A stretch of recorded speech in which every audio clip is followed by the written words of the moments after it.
Guys, ఎలా ఉన్నారు? ఈరోజు మన వీడియోలో నా morning breakfast puri with puri special curry చూసేద్దాం.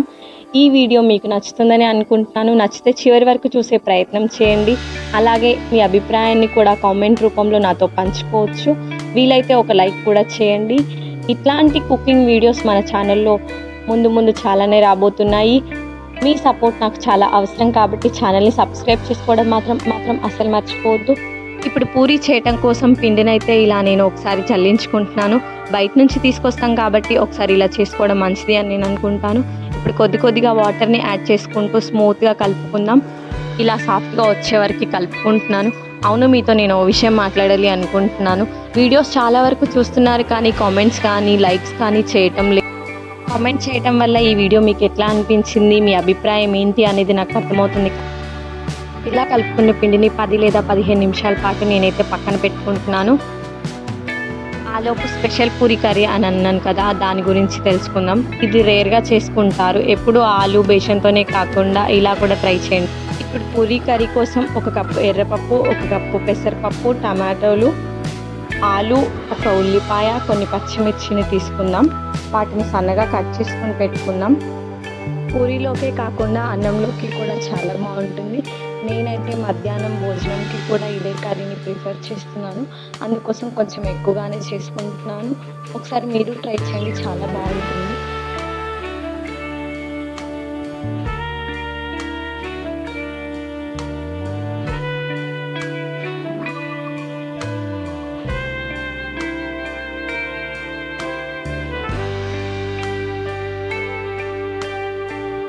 పప్పుని శుభ్రంగా కడుక్కొని అందులోకి టమాటాలని, ఉల్లిపాయని, ఆలుని, పచ్చిమిర్చిని వేస్తున్నాను.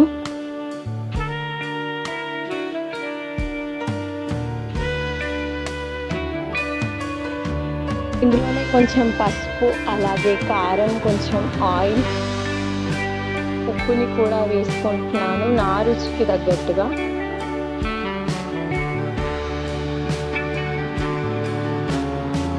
వీటన్నింటినీ వేసాక కుక్కర్ మూత పెట్టి ఒక 2 విజిల్స్ వచ్చే వరకు స్టవ్ పైన పెట్టేద్దాం. విజిల్స్ అయిపోయాక కుక్కర్ మూత తీసి చూద్దాం. చాలా బాగా కుక్ అయిపోయింది. దీన్ని ఒకసారి ఇలా కలుపుకొని ఇంకా పోపేసుకోవడమే. కర్రీ అయితే రెడీ అయిపోతుంది.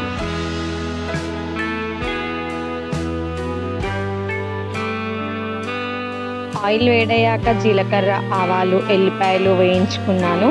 అలాగే ఒక 4-5 ఎండుమిర్చి, కొంచెం పసుపు, కరివేపాకు, కొంచెం ఇంగువని కూడా యాడ్ చేస్తున్నాను. ఫ్లేవర్ బాగుంటుంది.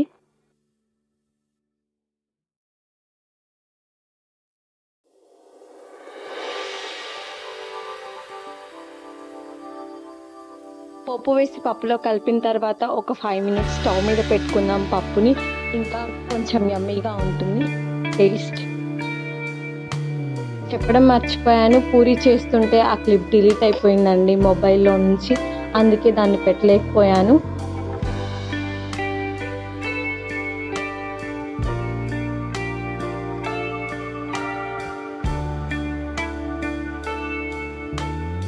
పిల్లలకి తినిపిస్తూ నేను కూడా కూర్చొని తింటున్నాను. చాలా బాగా కుదిరింది కర్రీ అండ్ పూరి.